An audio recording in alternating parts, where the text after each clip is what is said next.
So I had to come back to Oklahoma to take care of some last minute business before I hit the road again. And I'm in Shawnee, was doing some door dashing.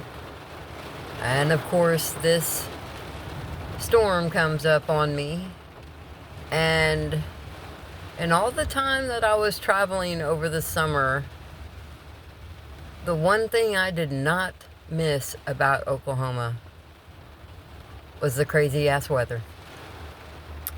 So here I am, gonna enjoy this cup of coffee I just got from McDonald's, and we will wait it out.